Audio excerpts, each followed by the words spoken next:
My wife's friend, Stuart, told me that. My wife has a lot of gay friends. Stuart's their leader. She has a lot of gay friends. And I don't like them. Not because they're gay, I'm just judging them on the merits of their character. They're just not nice dudes. They're rude house guests. They're sitting on my couch, giggling with my wife, eating my motherfucking macaroons. And I come in, they act like the party's over. Hey, Stuart, what's going on? This guy talks to me the way a cat would speak if a cat could talk. Hi, David. He always wants to have some kind of gay political argument. The last one was about a petition in federal court to take the words husband and wife out of the law. I said, well, why would you want those words out the law? He said, because it discriminates against same-sex couples. I was like, niggas, please save me the semantics. Just trust me, take your chips and get the fuck out of the casino. You're about to crap out. Go outside, talk that over amongst yourselves, and whichever one of you is gayer, that's the wife. I've never seen somebody in the office so high with the most just basic fucking solutions. We should not let any more Muslims in the country till we can figure out what's going on. Did he just say, figure out what's going on? Who doesn't know how to do basic math? Let's count it out. There's been 17 mass shootings in the United States. 4 of them were done by Muslims. None of those 4 Muslims were from any of the 7 countries in your stupid ass original band. The other 13 shootings were done by the Tiki Torch whites. And you don't see me trying to ban white people from the show to keep the rest of the audience safe. It's a fucking terrible idea because it's mean and it's racist. And most importantly, if there were no white people here tonight, I might leave this bitch with $1,800. This man needs to realize that we all need each other. And that's why we will never, ever be able to beat China. Because everybody in America is racist, and everybody in China is Chinese. This guy, R. Kelly, got another sex tape out now. This guy makes more sex tapes than he does music. He's like the DJ Khaled of sex tapes. Another one. Like, damn. The new one's so bad that they didn't even show it. 16 times the girl's age was mentioned. Isn't that crazy? This motherfucker is an idiot. He was fucking her like, yeah, this is the best 14-year-old pussy I've ever had in my life. And she was like, you like this 14-year-old pussy? He's like, oh yeah, I love this 14. I'm like, man, you need to shut the fuck up. You gotta give your lawyer something to work with. You're supposed to be on the tape like, this is the best 36-year-old pussy I've ever had in my life. And then your lawyer can be like, Your Honor, clearly my client thought that this woman was 36. As he mentioned some 16 times in the tape. They gonna know you lying though, you know what I mean? Everybody knows no such thing as good 36-year-old pussy. It is wild, bro. Where you from, man? Where you from? New York. You from, what, Manhattan? Brooklyn. You are from Brooklyn, aren't you? You look like you can rob somebody with a hammer.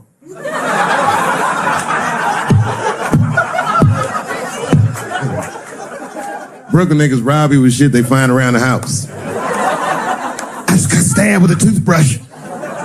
This nigga must be from Brooklyn. I'm fucking around. I think, okay, again, of all those letters, the T has the toughest road ahead. In fact, I think the T should stand for tough road ahead. They've got the longest mental gap to bridge. That's all I'm saying. Because, you know, whenever I see one of them T's on the street, I don't mind them, but I'll be like, man, I miss Bruce. I'm sorry, guys. I'm 42. I remember Bruce Jenner. Before the Kardashians, before all that, this motherfucker was a white American superhero. It was amazing. He was beating Africans at track and field. We'd never seen anything like it. He was on my cereal box growing up. You know how much of that cereal I ate? Nigga, I didn't know he was gonna do that. I knew before you guys knew. I heard things on the street in Hollywood. You know, you just be out, see people. Hey, what's up, Kanye? Why the long face? Nigga, you'll see. Got 2 mother-in-laws now. There was a big dance coming up in the middle school. I was 12 years old. I said, Dad, can I go to the dance? He said, of course you can go to the dance. I want you to get out and meet some more kids. I said, great. It costs $3 to get in. And my dad said, ooh, sorry, son, I don't have it. I was like, what the fuck? You don't have $3? Well, then how are we alive, Dad? Dad said, if you want to go to the dance bad enough, I'll tell you what. If there's some money in the change jar, get the money from there. I was 12 years old. That's what I did. I showed up to the dance early. There's a long line of kids waiting behind me while I'm at the door trying to count out 300 pennies to get inside. I will never forget this shit as long as I fucking live. Oh, man, you know, if you've been poor, you know what that feels like. You ashamed all the time. Feels like it's your fault. And all them kids was laughing, ha, ha, ha. Look how poor Dave Chappelle is. Like, when I think back at it, that's really the only time in my life that I ever thought to myself, I should kill everybody at school. No, this is what I mean. Okay, look, okay, you're an Asian dude. No, I say this with no disrespect, but we're all Americans, right? And we can agree that America has a huge body count all over the world, but nowhere more than Asia. Literally, if you look at history, recently, we have bombed the masculinity out of an entire continent. We dropped 2 atomic bombs on fucking Japan, and they've been drawing Hello Kitty and shit ever since. There's a lot of lady boys in the wake of our bombs, and I know these things because my wife is Asian. She's Filipino. All right, well, okay, so that explains it. Now you know why you see me at all those Filipino events. I'm not there picking up pussy, I'm dropping some off.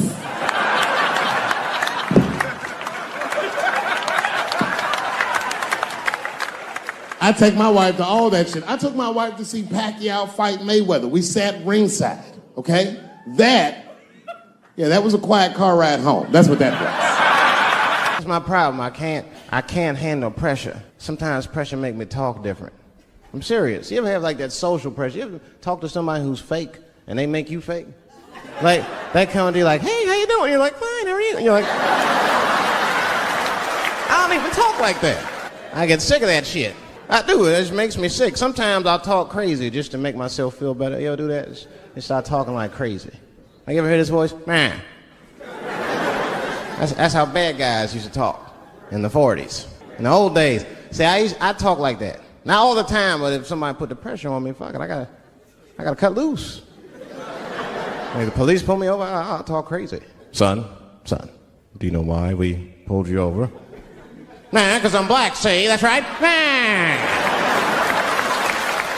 It's not illegal to talk like that. How do they know I don't talk like that every day? Stop talking like that. Stop talking like white copper. Nah. I see my age in my children. I came home from the road. This is not long ago. I've been gone for, if you can picture, I was gone for weeks and weeks.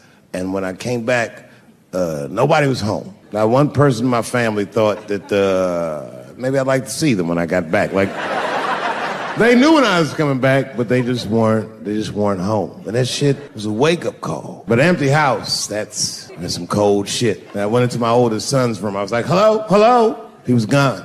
And I'd never done this to him before, but for some reason I just did it. I just looked through his shit. Just to see who this motherfucker was becoming. And I found these notebooks, and I started going through the notebooks, and there was all this wonderful poetry in them. And then I looked through his drawers, and I opened up his middle drawer, and I found this rolling paper. And I looked down at them papers like, oh, that's where that poetry's coming from. I'm doing a show somewhere, and I'm on stage, and I was a little drunk, you know. I figured to be safe, because, you know, everybody's phones are locked up. And I went in on this kid. I was talking all kinds of shit. Now, I didn't know that there was a journalist in the audience. Took impeccable notes. He told everybody everything I said. He was even putting the jokes in the headline. The headline said, Dave Chappelle says he wants to smash a dollhouse over Juicy Smouye's head. And I thought for sure when I read that headline, I said, well, that's it for me. I'm canceled. Lucky for me, that very same day, the Chicago police caught the motherfucker that actually did it. And hilariously, they were both Nigerian. Not only were they not white, they were very, very black. They were Nigerian, which is the funniest shit. The whole story is funny. Thank you very much for being here. But before I start tonight, I just wanted to read a brief statement that I prepared. I denounce anti-Semitism in all its forms. And I stand with my friends in the Jewish community. And that, Kanye, is how you buy yourself some time.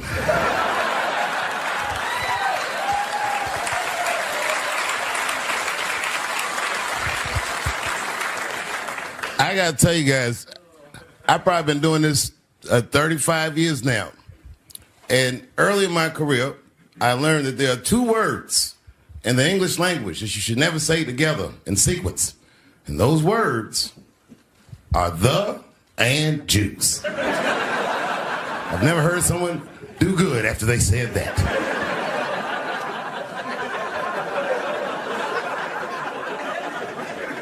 Kanye's got into some scrapes before. Normally when he's in trouble, I pull up immediately. But this time I was like, you know what? Let me see what's going to happen first. Just want to see where this is all going. I can't even remember how it started. Vaguely, I remember it started with a tweet, strange tweet. It was like, I'm feeling a little sleepy. I'm going to give me some rest, but when I wake up, I'm going to go DEFCON 3 on the Jews. And then he just went to bed. I was up all night worried. What is he going to do to the Jews?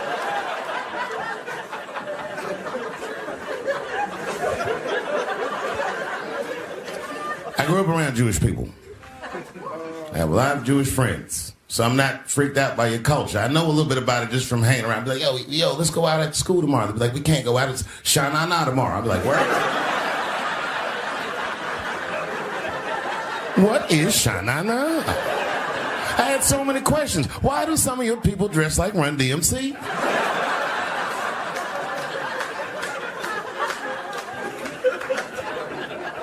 When Kanye woke up from that nap, he went right to work. A year ago, I'd seen him on a podcast called Drink Champs. Great show. And it was an amazing appearance. Noriega and them were there, the rappers that I love, and they all had their gold chains and stuff on. And Kanye said, only millionaires wear chains. They said, what? He said, I'm a billionaire. Billionaires don't wear their money on their body. I tucked my chain and I said, oh, snap. That's right. It was a good appearance. It was fun and funny. But when he woke up, he went on Drink Champs again. This time, he was on one. He was mad about something. He said, I can say anti-Semitic things, and Adidas can't drop me. Now what? Adidas dropped that nigga immediately.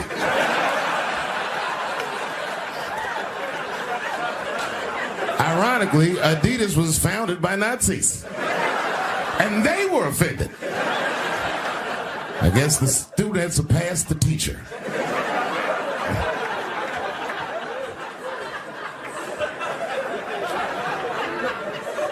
It's a big deal. He had broken the show business rules. There's just a rule. You know, the rules of perception. If they're black, then it's a gang. If they're Italian, it's a mob. But if they're Jewish, it's a coincidence, and you should never speak about it.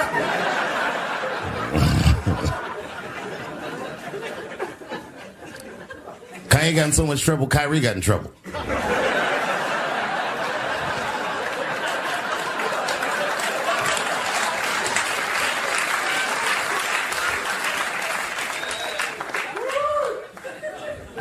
Kyrie Irving posted a link to a movie that he had seen on Amazon. No caption on the post or nothing like that. But apparently this movie had some, I don't know, anti-Semitic tropes or something. And it was some weird title like From Hebrew to Negro or something. And the NBA told me he should apologize. And he was slow to apologize. And then the list of demands to get back in their good graces got longer and longer. And this is where, you know, I draw the line. I know the Jewish people have been through terrible things all over the world, but you can't blame that on black Americans. You just can't. You know what I mean? Thanks to the one person that said that. A fair punishment would be he should just post a link to Schindler's List and y'all write your own captions.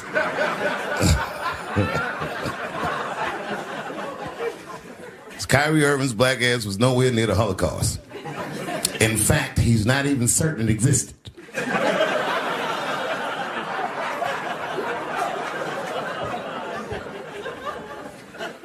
I saw one news pundit screaming about Kanye. She said, mental health is no excuse for that type of language. Yes, it is, bitch. You can kill somebody if you're mentally ill. Listen, okay, I don't think Kanye is crazy at all. I think he's possibly not well.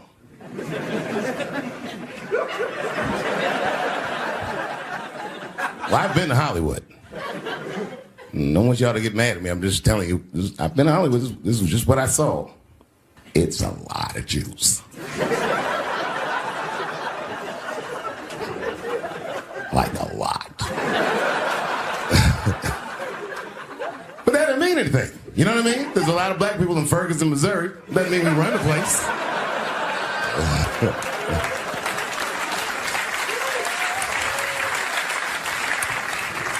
I could see if you had some kind of issue, you know what I mean? You might go out to Hollywood and you might start connecting some kind of lines, and you could maybe adopt the delusion that the Jews run show business. It's not a crazy thing to think, but it's a crazy thing to say out loud in a climate like this.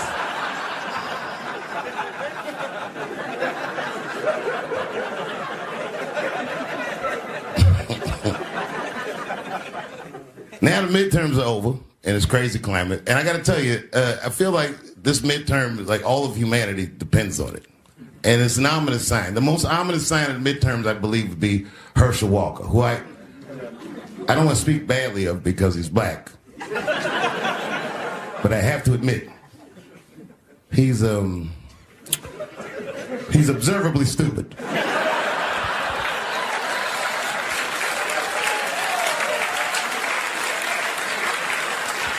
Even when he's not talking, his mouth be open a little bit like. He's the kind of guy that looks like he thinks before he makes a move on tic-tac-toe.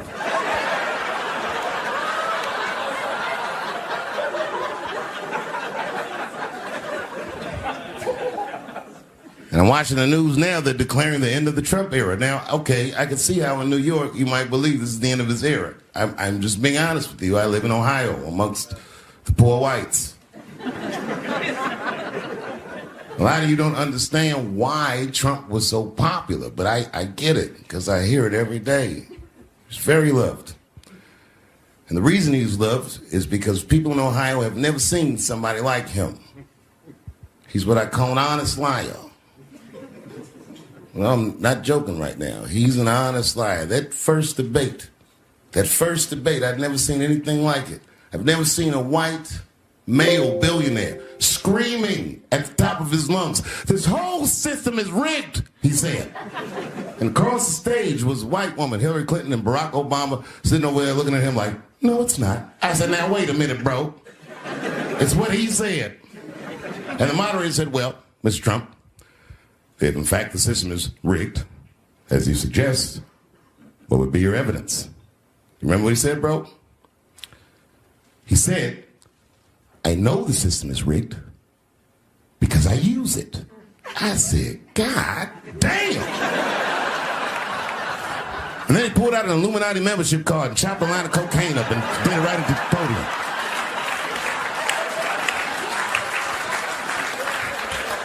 No one had ever heard someone say something that true. And then Hillary Clinton tried to punch him in the taxes. She said, "This man doesn't pay his taxes." He shot right back. "That makes me smart." I came here tonight because this body of work that I've done on Netflix, I'm going to complete. All the questions you might have had about all these jokes I've said in the last few years, I hope to answer tonight. And I'd like to start by addressing the LGBTQ community directly.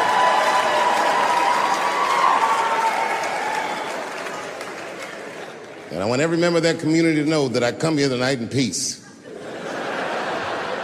And I hope to negotiate the release of the baby.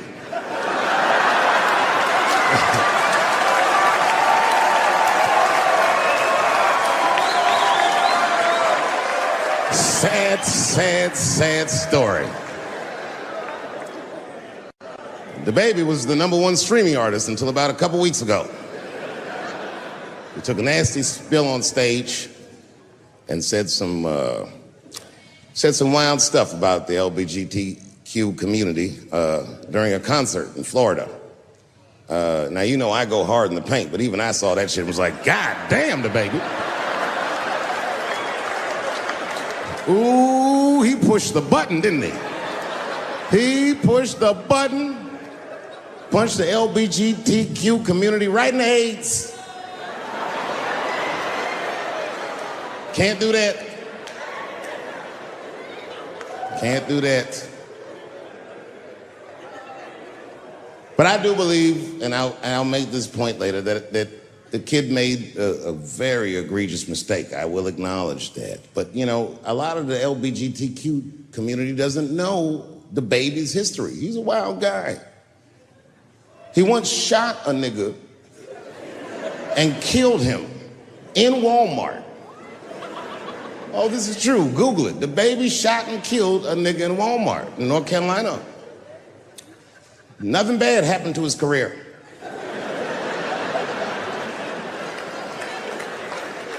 Do you see where I'm going with this? In our country, you can shoot and kill a nigga, but you better not hurt a gay person's feelings.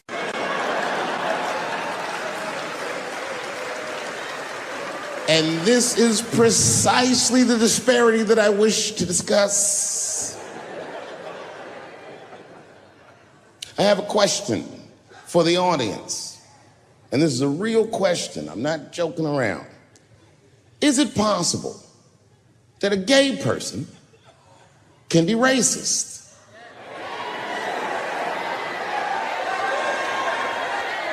Do you really think so? Of course it's possible. Look at Mike Pence.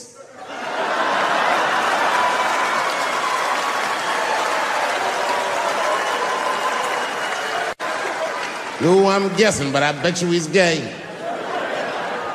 And he's not Pride Parade gay either. He's sad gay. Feel bad for him.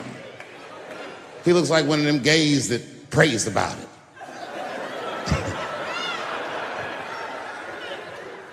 Jesus, please take these dirty feelings out of my heart. Please, Jesus, make these buttholes ugly to me. I don't want to keep on tasting these dicks.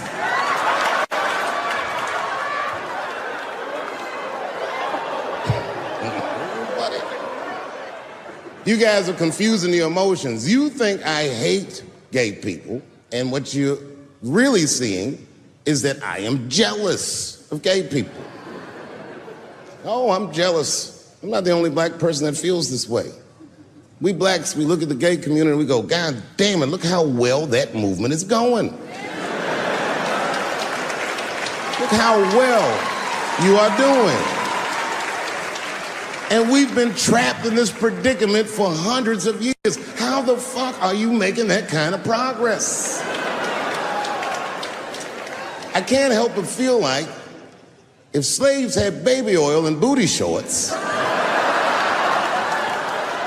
we might have been free 100 years sooner, you know what I mean? If Martin Luther King was like, I want everybody to get up on them floats, get your bodies good and shiny.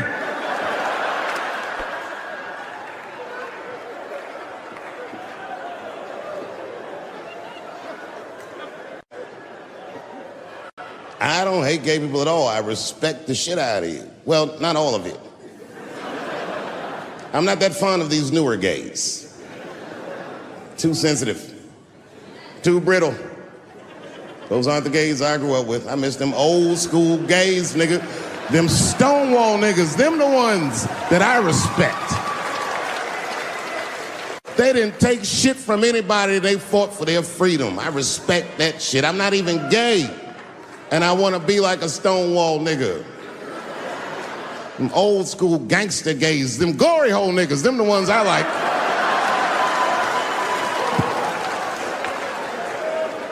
These new gays don't even know what the glory hole is. It's a hole in the wall the gay contractors built.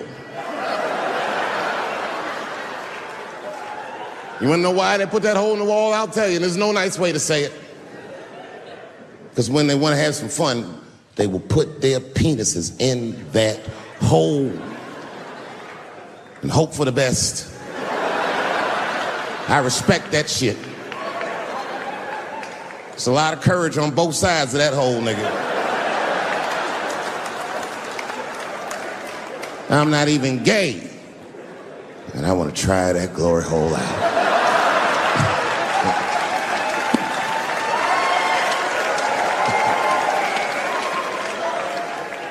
What if Martin Luther King had to integrate the glory hole? I don't care if it's black lips back there or white lips back there. A mouth is a mouth.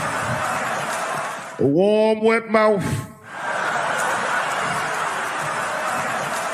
I'm going all the way. I got in a fight, almost got in a fight. It's complicated. I was in a bar in Austin with my wife, and it was during COVID, and a woman came to our table, and she was maskless. And this bitch came over, no mask, all H words. Hi, how are you?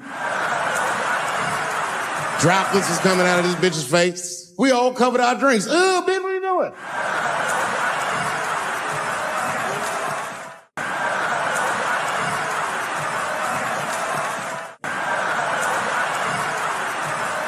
Now I looked over at the table that she came from and I peeped game. The men at the table were filming me.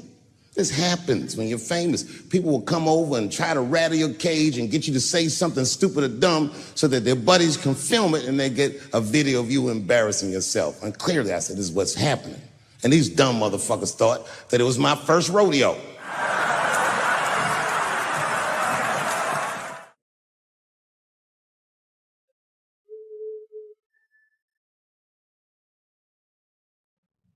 Sadly, it worked.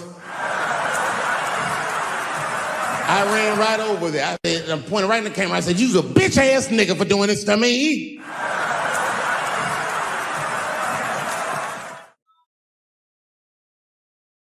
And the dude was shocked that I said it. He said, oh. And when he did like this, I seen all his fingernails was painted, and I realized, like, uh-oh.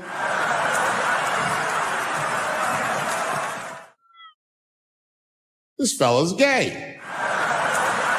Now, you know how I talk. I call everybody a bitch-ass nigga, you know what I mean? But that's not a right thing to do if they're gay, you know what I mean? And now I was in trouble. And not only that, the motherfucker was huge. He stood up. He was towering over me. He must have been 6'5", a big, white, corn-fed, Texas homosexual. This nigga was ready to fight. And he started barking on me, but I stood my ground. I wasn't scared. How could I be scared? This motherfucker's shirt was tied up in a knot like this. And, oh, fuck this guy. Let's go, nigga, let's go. I thought we were gonna come to blows. I was ready. And then, right when you think we would fight, guess what he did? He picked up his phone and he called the police.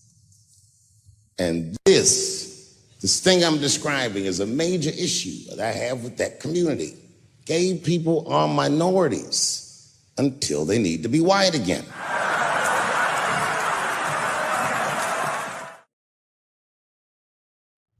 Being very brutally honest so we can solve this problem. I'm telling you right now, a black gay person would have never done that to me. Because a black gay person knows when the police shows up, they're not gonna care who called them. They don't show up like, which one of you niggers is Clifford? We're all Clifford. Oh, yeah. All right. Oh, really? Boy. That'll make it good to come home, boy, I swear. I know, man. It's been a while. DC's different. I mean, God, man, it took me years to be able to do this show, boy. DC has changed. It's different now.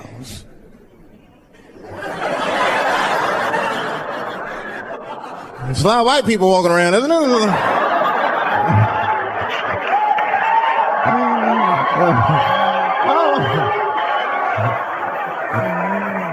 I mean, I left DC in the 80s. It was not like this in the 80s. When crack was going on. Remember when crack was going on? White people be looking at DC from Virginia with binoculars and shit. Well, that looks dangerous. Not yet. New white people. You can't scare these white people. I tried.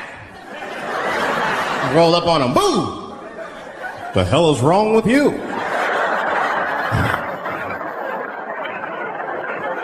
Those days are over. I'm glad that, like we're doing a show here by Howard, and you see like white people come out, and that's good. And one thing I'm seeing, every group of brothers should have at least one white guy in it. I'm serious, for safety. Because when the shit goes down, somebody's gonna need to talk to the police.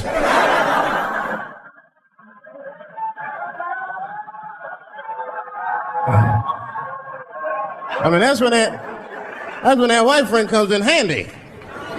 Uh-oh, Ernie, you wanna get this one? Come on now, do something. So black people are very afraid of the police. That is a big part of our culture. No matter how rich you are, how old you are. We're just afraid of them. We got every reason to be afraid of them. You know what I mean? Like, you're a white lady. You ever been pulled over before? And what they say, let me see your driver's license and your registration, right? See, I'm just guessing. That's not what they say to us. Well, you wouldn't believe what they say to us. Spread your cheeks and lift your sack. Like, what the fuck? You me? You heard me. Spread open your cheeks and lift your sack. I got a driver's license too. There's easier ways to prove who I am and shit. What does that prove? I can't go to the bank like that. Cash my check. What do you mean you don't have any ID? Wait a minute.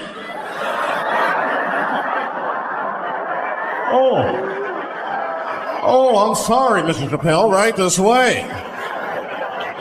Why didn't you spread your cheeks in the beginning? Scared of them. I'm serious, man. You ever be at a red light, the police might pull up next to you. It won't be no big deal for you, but I'll fucking fall apart. Oh, nigga.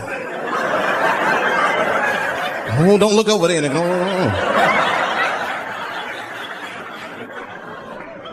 But I didn't always know that was a black thing. It took me a while to figure that out. I learned that shit in New York. I was in New York City. Now, I was hanging out with a friend of mine. He's a white guy, We were just hanging out. And we were lost in the city. We were smoking a joint. Now, I don't know if it's a coincidence that we were lost in the high and shit, but... my white buddy, he was smoking a joint. Dave, it's the goddamn cops.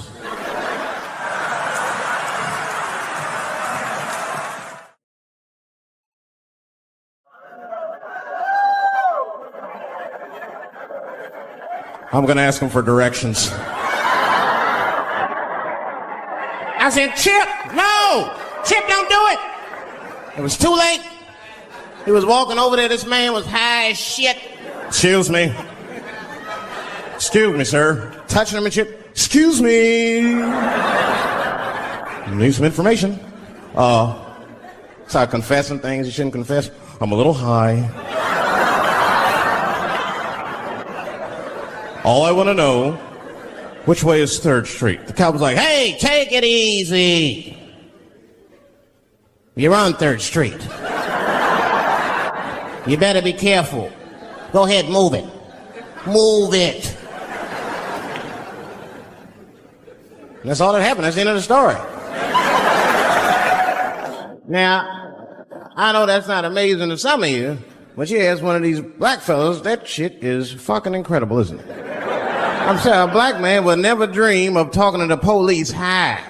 That's a waste of weed.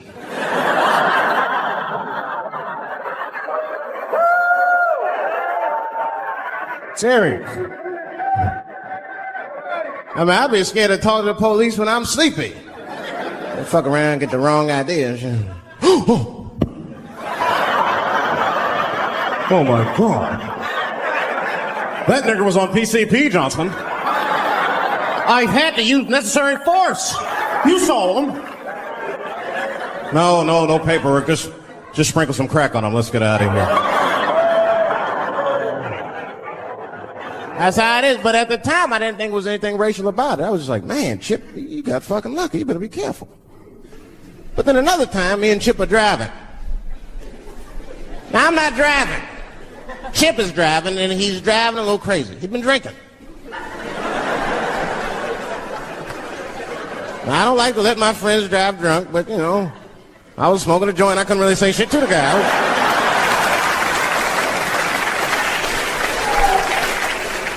And we get at a red light. We stop at a red light. And a car pulls up next to us. And I'll never forget it. Chippy looks at me, he's all drunk, and she's like, Dave, I'm going to race him.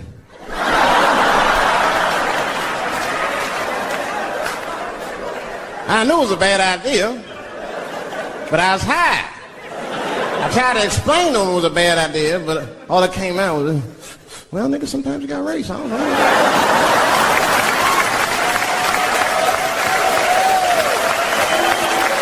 Man, that light turned green and Chip took off, zigzagging and shit so no one could pass. The other car didn't even know he was racing.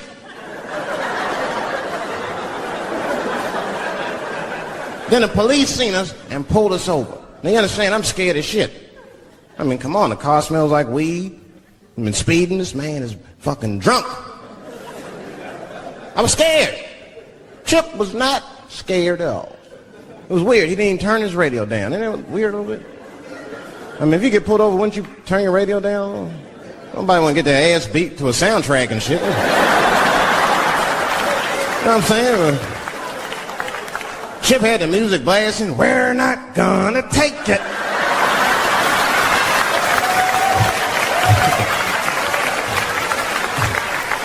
He looked at me and said, Dave, just relax. Close your butt cheeks. Just relax. Let me do the talking. You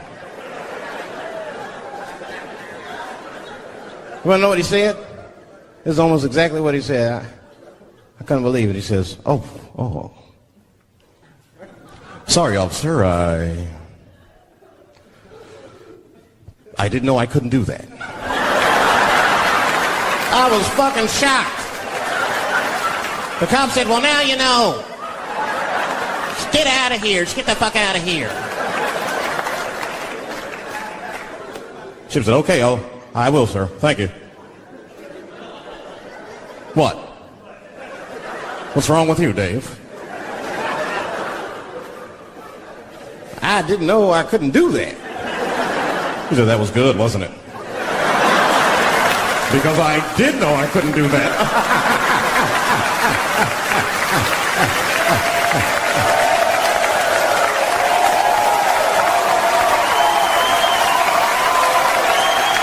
I was shocked.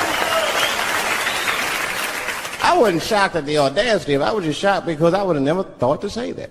I don't think any black dude would think to say that because they know we know the law.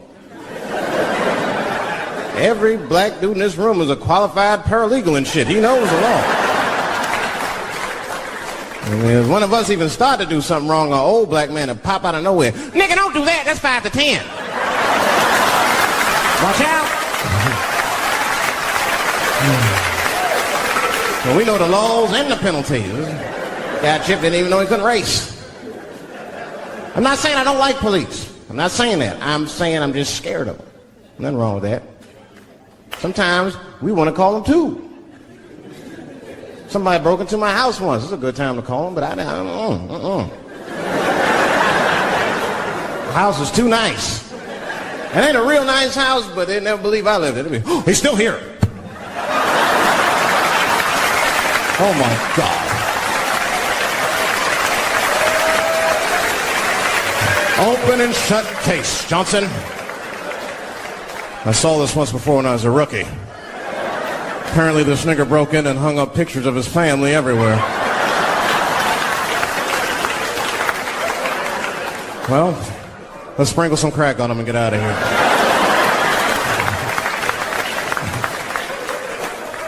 Oh, you know, that's that whole brutality thing. See, that's common knowledge now. There was a time when only minorities really knew about that. I'm not going to say white people didn't believe us, but you were a little skeptical. You were a little skeptical. I mean, I don't blame you. And then Newsweek printed it, he knew it was true. And then the Newsweek, white people were like, oh my God. Honey, did you see this? Apparently the police have been beating up Negroes like hotcakes. It's in the May issue. I mean, really, how could you know, though? How could anyone else know? You know. I mean, maybe you should have seen something a little suspicious. Don't you think it was like a little suspicious? Just a little suspicious? Every dead black person the police find has crack sprinkled on them. I mean, come on, man. Come on, man. Who gets shot and sprinkles crack on themselves? Nobody would do that. Bam! Oh!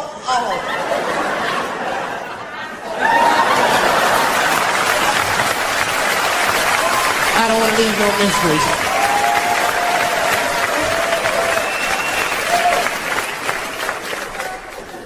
I'm a paranoid guy, you know, that's how I am. I'd be scared to call 911 for anything, even if it's like a fire or anything. Because they tape those phone calls. I see the shows, they tape them, and then they play them on television. That's fucked up. Now, I'll say anything if I'm scared. That shit is private, you know what I mean? What if I get killed?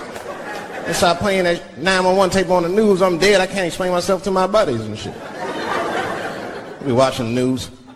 We have Reg Chapman on the scene. Reg, what's going on out there? It always takes a guy on the scene a minute.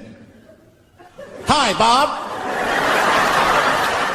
Hi, yes. We just got hold of a copy of Dave Chappelle's Frantic. 911 emergency call. Remember, viewers, some of this language is disturbing.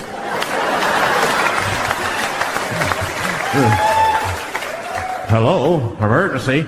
Help! Help, motherfucker, they're coming to get me! Just calm down, sir. Where are you? Oh, I shit on myself. I can't stop crying. They play that shit 30, 40 times a day.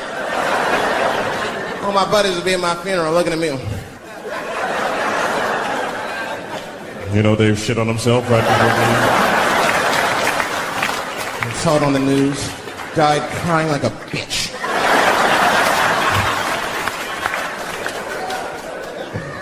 I'll be dead. I can't defend myself. That's not a nice thing to do. That's not a nice thing to do. I mean, it's a 911 tape. How they expect you to sound? Of course you're going to be scared. It's an emergency. There's nobody calls 911 cool and relaxed. That shit would sound ridiculous. Hello, emergency. Hi. Hey, 911, how are you? Yeah. Look, there's a group of hooded white men gathering outside of my house, and it looks like they mean business. Get out here, nigger! I gotta go. You guys try and hurry.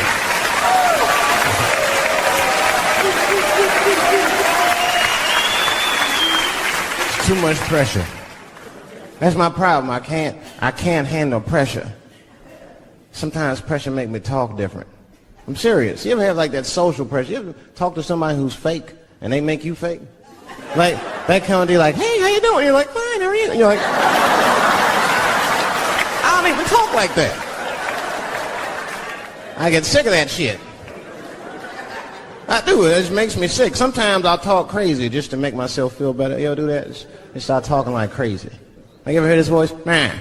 That's how bad guys used to talk in the 40s. In the old days. See, I talk like that. Not all the time, but if somebody put the pressure on me, fuck it, I gotta cut loose. If the police pull me over, I'll talk crazy. Son, do you know why we pulled you over? Nah, because I'm black, see, that's right. Nah. I'll do it. It's not illegal to talk like that. How do they know I don't talk like that every day? Stop talking like that. Stop talking like white copper. Nah. That's how I talk, see?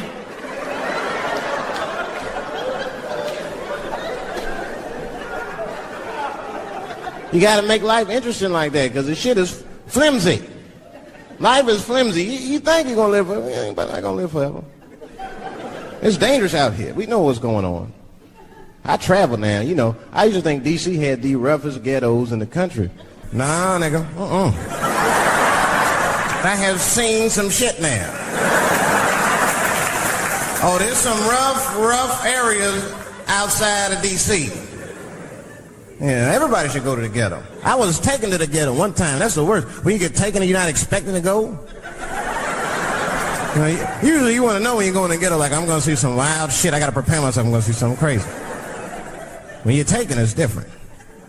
I had a limousine driver. It was after a show. It was late at night. It was like 3 in the morning. I had a limousine driver. He was a nice guy talking to me and shit. Oh, hey, where you from, dog? D.C.? Word?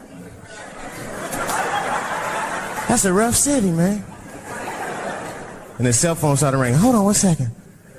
Hello? Oh, what's up, nigga? What? What the fuck? Slow down. What? What the fuck? No! Fuck that, nigga. Fuck it. I'm on my way.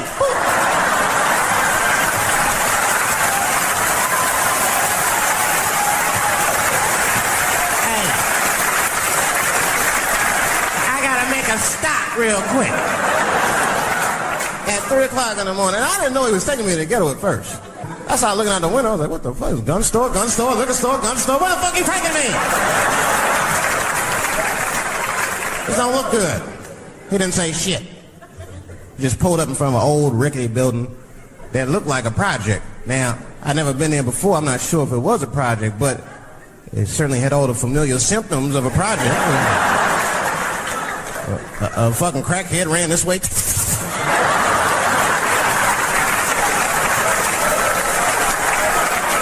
And then another one jumped out a tree and shit. And I said, I'll be right back. And left me. Took the keys with him and just left me. At 3 o'clock in the morning, in front of a project, in a fucking limousine. This was not good. I was like, man, I gotta look around and see if I can see some landmarks and figure out where I'm at. Might have to escape on foot. Now, this is when I knew I was in a bad neighborhood. You only see this in the worst neighborhoods. Remember, it's 3 o'clock in the morning. It's 3 o'clock in the morning. I look out the window. It was a fucking baby standing on a corner. Look at this. And the baby didn't even look scared. He was just standing there.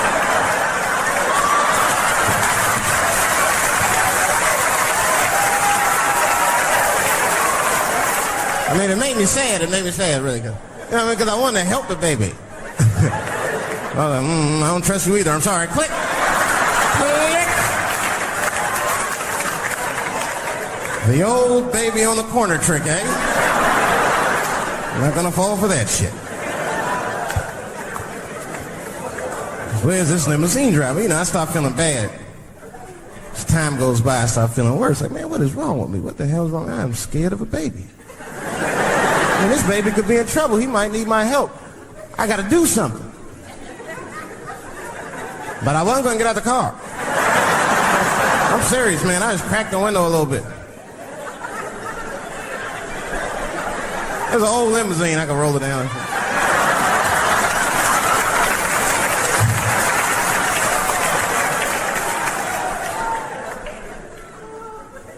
Hey, baby. Baby, go home, man. It's 3 o'clock in the morning. What the fuck are you doing up? The baby said, I'm selling weed, nigga. I said, oh.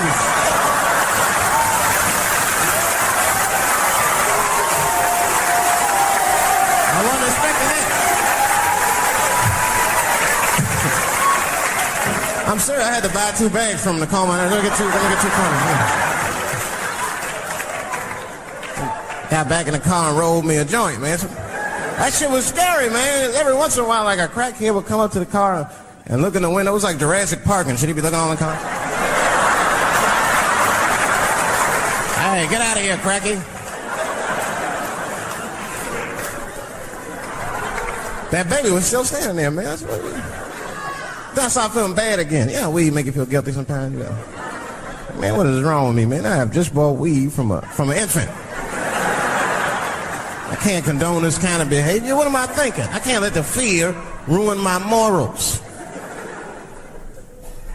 Gotta do something.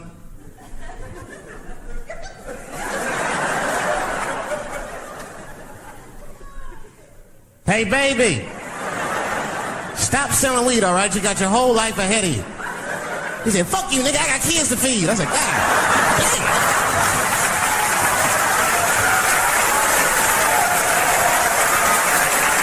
Sam.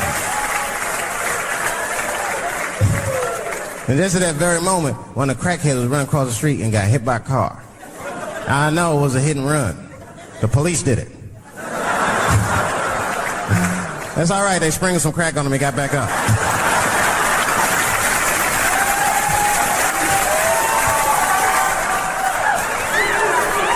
I'll be seeing that kind of shit, man. It's what it is. They use the TV to program us from a young age. You ever watch like a cartoon that you used to watch when you were little as an adult? That shit is wild shit. It's some wild shit. I mean, like I was with my nephew. We sitting there, we watching Pepe Le Pew, and I say to my nephew, I said, now pay attention to this guy because he's funny. I used to watch him when I was little. And we watched Pepe Le Pew, and I'm old now. I'm looking like, good God, what kind of fucking rapist is this guy? Like, take it easy, Pepe. My nephew was sitting there cracking up. See, sometimes you gotta take the pussy like Pepe. Like, no. I had to turn the channel real quick. I turned on Sesame Street. I said, oh, Sesame Street. This is much better because now he'll learn how to count and spell. But now I'm watching it as an adult and I realize Sesame Street teaches kids other things. It teaches kids how to judge people and label people. That's right. They got a character on there named Oscar. They treat this guy like shit the entire show. They judge him right in his face. Oscar, you are so mean. Isn't it, kids? Yeah, Oscar. You're a grouch. It's like, bitch, I live in a fucking trash can. I'm the coolest motherfucker on Sesame Street. Nobody's helping me. Then you wonder why your kids grow up and step over homeless people. Get it together, grouch. Get a job, grouch. So don't even tell me how to get to Sesame Street. That is a terrible place. I wouldn't go there if I knew the way. Who would want to live in a neighborhood like that? Fucking 6-foot pigeons walking around and an elephant that's a junkie. Hi, bird. Yeah, that's right, Snuffy. Hi, bird, I'm sick. I need some smack, bird. And Cookie Monster with his eyes popping out his head, screaming, cookie, cookie, cookie, like, ugh. What kind of cookies are you talking about? Chocolate chips don't do that to people. And then they had the nerve to put a pimp on there. They didn't come out and say he's a pimp, but I know a pimp when I see one. They called him the Count. Had a cape and everything. You just singing pimping, bitch, where is my money? You've been late 4 times, I've been counting. How many times must I smack you before you act right? 1, 2 smacks!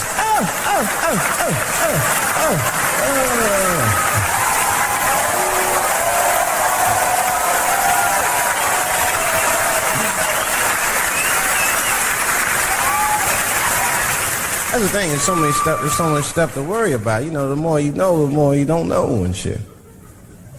You know, like a lot of people be telling me, Dave, you know, you just gotta relax. The racism thing be bugging you too much. And I be thinking about it. Sometimes shit'll happen. You know, a lot of black people can relate to this. Have you ever had something happen that was so racist that you didn't even get mad? You were just like, God damn, that was racist. I mean, it was so blatant, you were just like, wow. Like, almost like it didn't even happen to you. It was like a fucking movie. That was like you was watching Mississippi Burning. Wow. That happened to me. I was in Mississippi. I was in Mississippi doing a show, and I go to the restaurant to order some food, and I say to the guy, I say, I would like to have, and before I even finish my sentence, he says, the chicken. What the fuck? I could not believe it. Could not believe that shit. This man was absolutely right. I said, how did he know that I was going to get some chicken? I asked him, I said, how you know that? How did you know I was going to get some chicken?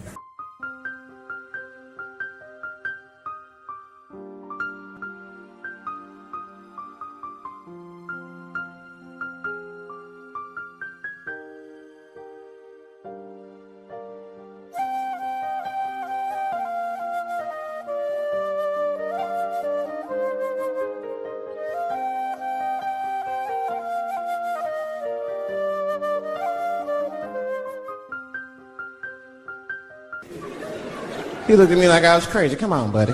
Come on, buddy. Now, everybody knew as soon as you walked through the goddamn door, you're going to get some chicken. There's no secret down here that blacks and chickens are quite fond of one another. Then I finally understood what he was saying, and I got upset. I wasn't even mad. I was just upset. I wasn't ready to hear that shit.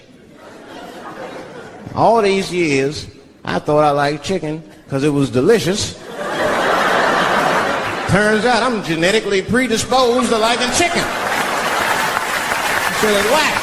I got no say in the matter.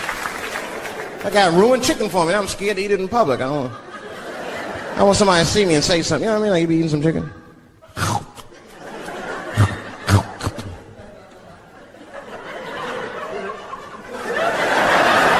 Look at him.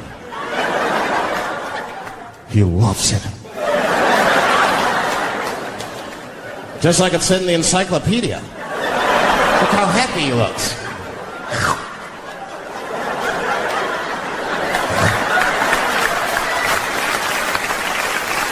Sometimes the world be too much to deal with. That show business be crazy. That's where the cultures really collide.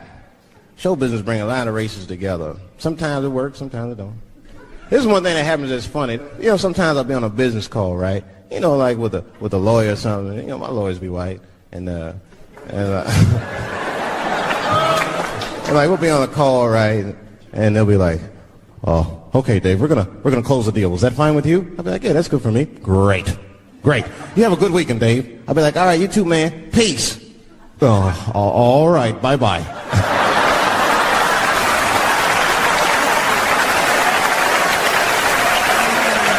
I don't know what to say, right? So sometimes I'll make up shit that's not even slang, just to see how they handle it and shit. If it's the same business, go, All right, we're gonna close the deal. Is that fine with you, Dave? Yeah, sounds good to me. Great. You have a good weekend, Dave. all right, buddy, zip it up and zip it out. Oh.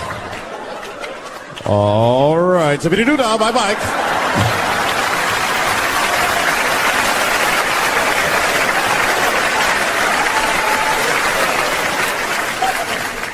Sometimes, sometimes racism works out in black people's favor. Now, it doesn't happen often. It happens very rarely, but when it happens, it is fucking sweet.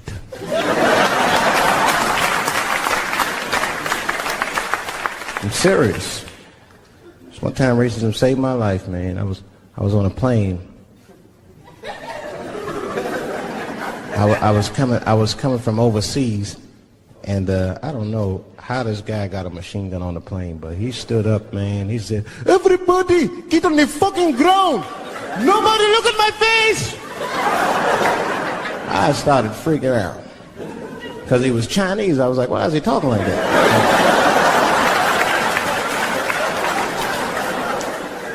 He was screaming and crying. I was the only brother on the plane. Well, I thought I was the only brother. I looked over. There was one other black dude. He was from Nigeria. I looked over at him. He was looking right in my face, man. He didn't say two words to me. He just looked at me. He was like...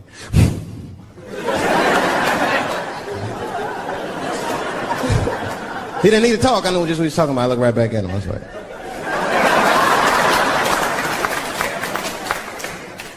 Some white dudes on the front of the plane seen us. They were like, "Oh my God. I think those black guys are going to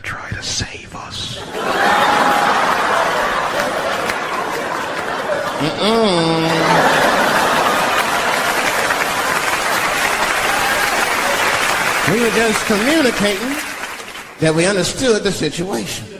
We were both seeing the same thing. What we understood was simple. Terrorists don't take black hostages. That's the truth. I have yet to see one of us on the news reading a hostage letter and shit. They is treating us good. We all chilling and shit. I'd like to give a shout out to Ray Ray and Big Steve and Central Newport.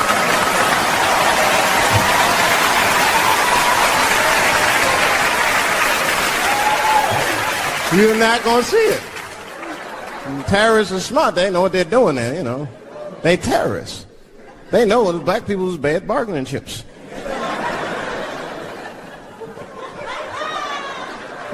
They called the White House. Hello? We have got 5 black... Hello?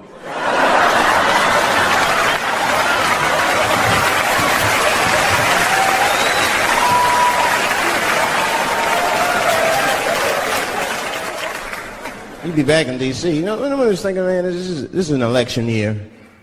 I'm going to ask you, you're a white guy, do you know who you're voting for yet? Don't know, do you? Now, you see that? You see what just happened here? Let me tell you something. That is a cultural thing. He knows who he's going to vote for. He's just not going to tell me. See? I've noticed that. That is a cultural thing. White people do not like to talk about their political affiliations. It's a secret. You ever ask a white guy who's voting for you? Hey, Bob, who are you going to vote for? Dave, whoa. Take it easy now. Take it easy. So anyway, I was fucking my wife in her ass, right? And I mean, it was something else. Yeah. But who are you voting for? Dave, come on with the voting. I'm trying to tell you about fucking my wife, and you're asking me all these personal questions. They don't like to divulge that information because it matters to them. Black people talk about that shit. Black people will openly talk about politics. Black people will openly talk about beating up politicians and shit. If I see George Bush, I'll kick his motherfucking ass for cutting my Medicaid. They say it. Black people just say it. But there's a reason for that. It matters more for that. It matters more. Black people see even when I vote, right, which I don't, but even when I think about who I would vote for, right, I don't even look at their political policies. I just look at their character. You know what I'm saying now? You got to read. No, I'm serious. You got to read between the lines. Like, you know, you look at Clinton, and black people like Clinton, because we've seen him on the campaign. I saw one thing on the campaign trail. He actually just picked a black baby up and kissed him. Come here, you little nigger baby. Mwah! I just kissed him. I said, I like that. He did not hesitate or nothing. You see George Bush Jr., he be there, ugh.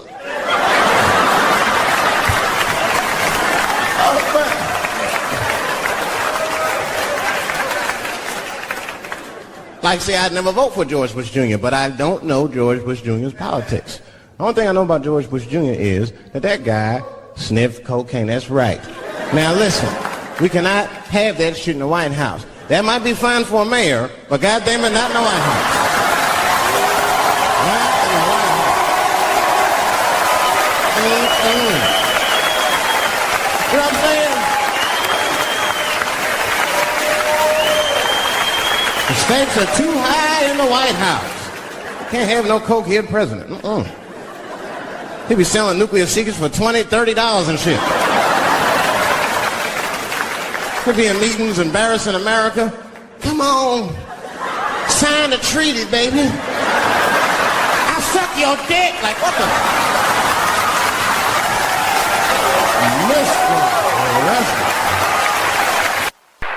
Excellent. You're very good at this. In the Mel Brooks movie Robin Hood Men in Tights, our next comedian reminds us that white men can't jump, I think we already knew that. But here he is anyway, a very funny and the very charming Dave Chappelle.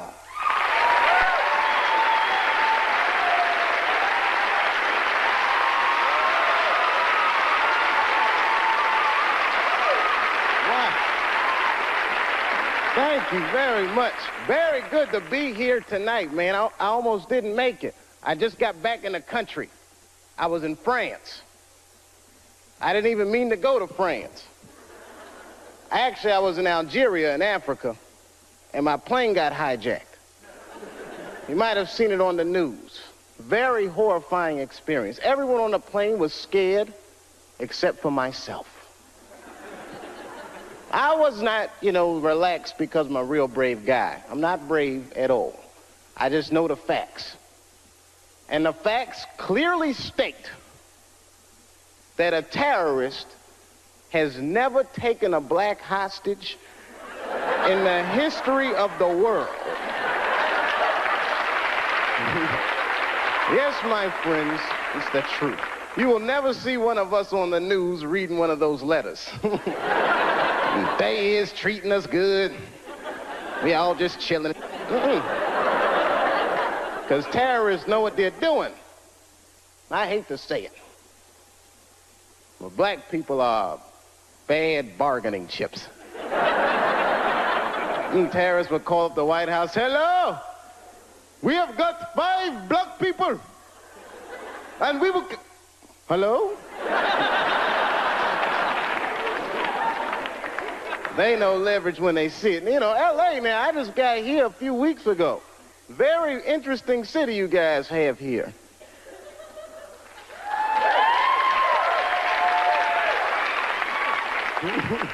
I guess you like it.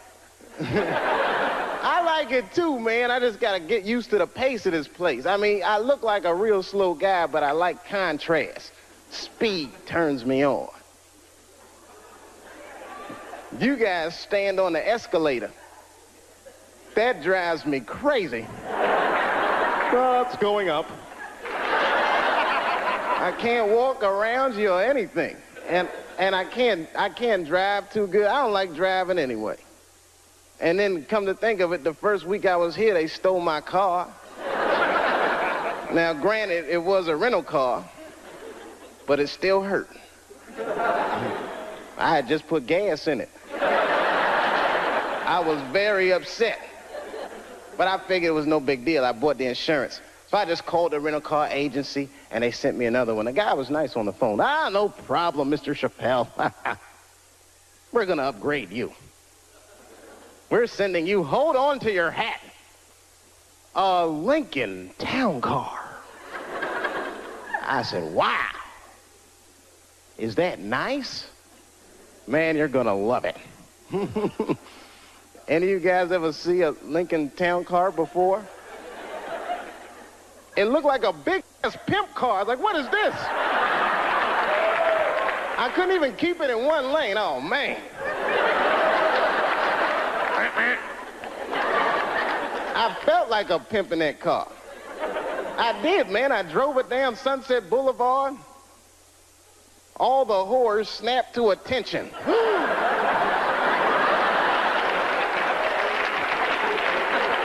A lot of weird stuff happens here, man.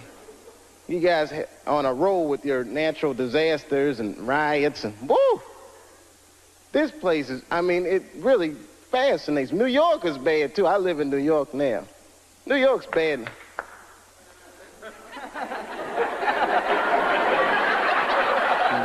It's a lonely feeling, isn't it?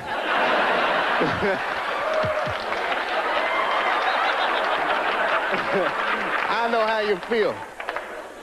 It's different, isn't it? New York is bad in a different kind of way. It's so dirty, man. The wildlife is dirty. You ever see a New York squirrel? I'm scared of squirrels because of them. They are just filthy. Any of y'all know what squirrels are supposed to eat? Anybody? Nuts. That's what I thought. You know what I saw a squirrel eating in New York?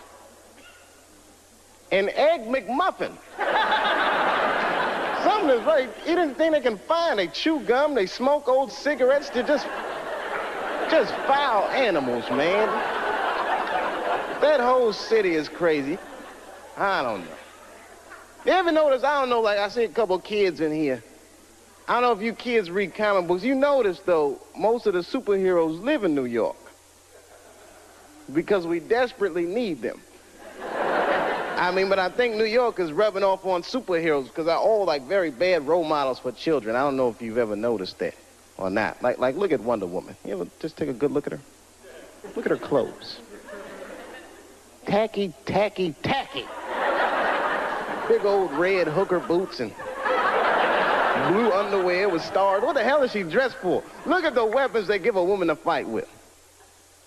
A golden lasso that makes you tell the truth. What is she gonna do with that? You know, just catch a bad guy. Gotcha! I wasn't gonna say anything earlier, but this lasso just squeezed the truth right out of me. Terrible thing. And I'm not just picking on the women either. I'm talking about all superheroes. Very stressful. Hang in there. I'm gonna come see you. And hi, Mom. I'm not gonna tell you where she lives. DC. David Chappelle takes on Batman and Robin. Stay tuned. Can't stand superheroes. They're so prejudiced, too. You ever notice how prejudiced superheroes are? They only fight crime for the very rich. Think about it. You will never see Batman in the projects wasting his goddamn time. I can see him now. He's just robbing. Yes, Batman. Didn't we park the car right here, man? What the hell?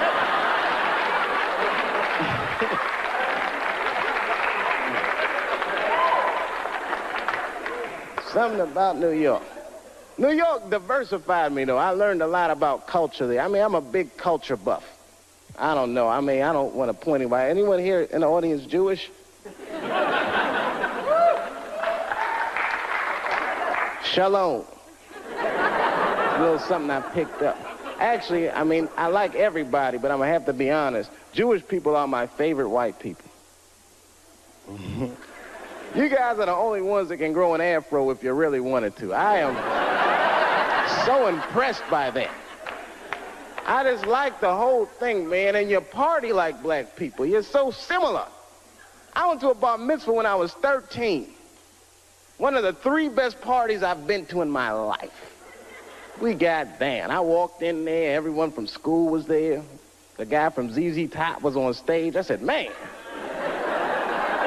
this is going to be good. You know, we walked in the synagogue and they gave us them party hats y'all wear. I got a seat in the front. And my friend Charlie Buckholz, that's the guy who was being bar mitzvah, he walked on stage and that whole place got quiet. He picked up these 2 scrolls, started reading from them. He wasn't really reading, he was almost singing. Baruch atah Adonai. Sounded beautiful. Now, I had never been to a synagogue before, but at a black church, if someone on stage is singing, you're supposed to sing along, whether you know the words or not. I did the best I could.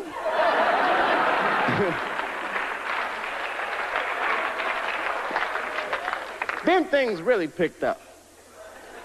We all left the synagogue and went to this after party at the Hyatt. This is the fun part. There was all kinds of food, man, bagels and filthy fish. And we went in there. And I was wondering what kind of music they were gonna play. Now let me tell you something. I don't know who this Hava Nagila guy is, but his album is slamming. They put that music on, the whole place just lit up. Everyone was dancing. I was breaking plates. Hey! And someone shouted out, sponsor. That's Greeks. Oh, sorry about that. Wrong white people. But anyway, we were having a great time. I didn't even know it was a tradition. You're supposed to pick the person who's being bar mitzvah. You pick their mother up in a chair and dance around the party. I did not know that that was a tradition.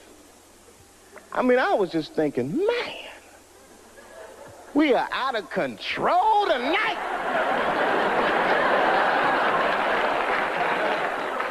That was fun. It broadened my horizons, man. I mean, I was a very ignorant child. I didn't know a lot of things. Like when I was growing up, I don't want to offend anybody here. Let me check the exits. Okay, when I was growing up, I used to think that all white people, don't be mad, I thought all white people were happy. Just to be white. I know it sounds silly. I thought you just walked around, hallelujah, I'm white. This feels great. Taxi. Just checking. Go ahead. Thank you, everybody. Dave Chappelle. Dave Chappelle. Excellent, Dave. Excellent. Dave Chappelle, ladies and gentlemen.